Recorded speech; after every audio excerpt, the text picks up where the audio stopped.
اخوان المغاربه السلام عليكم. خوتي في هذا الفيديو اللي غتكون عباره عن توضيح ولتنوير الراي العام، لان الاخوان كما لاحظتوا بعض الفيديوهات المفبركه وبعض الصور المفبركه التي لا علاقه لها بحراك الريف ولا بحراك الحسيمه، يعني متداوله مؤخرا. الا دخلتوا اليوتيوب باغ اكزومبل كتبتوا غير الحسيمه راه غتشوفوا يعني الفيديوهات كاملين اللي كيخرجوا، راه لا بلوبار ديال الفيديوهات 90% منهم راهم ماشي ديال هذا العام، فيديوهات قدام. وكاين اللي موديفي، كاين اللي ناهيك عن الصور حديث ولا حرج.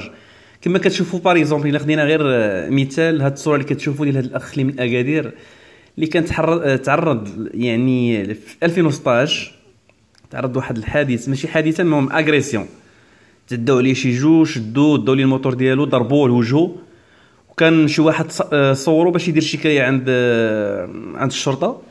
المهم هاد التصويره بقات كان صيفطها لصاحبه وبقات متداوله في الانترنت حتى البارح ولا اول البارح شي يومين هادي ناضوا الاوباش الكلاب الضاله ديال الريف اوريجينال.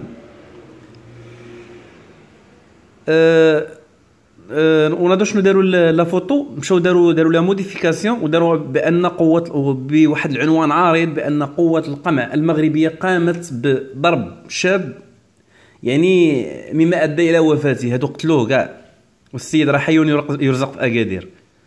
الو الاخوان، من هذا المنبر كنقول لكم الحيطه والحذر، لان هاد الفيديوهات راه كتسبب في مشاكل كبيره، وبحال هاد الفيديوهات وهاد الصور هو اللي كيقتل لا كونفيونس بين يعني الشعب وبين السلطه، لان اصلا هادشي ما كاينش ولا اساس له من الصحه. هذه غير فيديو، هذه غير تصويره وحده، راه كاينين صور اخرين ديال اطفال يعني محروقين بواحد برودوي شيميك ديال سوريا، تا هما وظفوهم ودخلوهم في الحراك ديال الريف. انا ما عرفتش الكلاب هادو شنو باغيين، شنو الهدف ديالهم. يعني الحمد لله الرؤوس الكبيره راها غاديه كتسلك بالواحد والخونه راهم كيتفتحوا.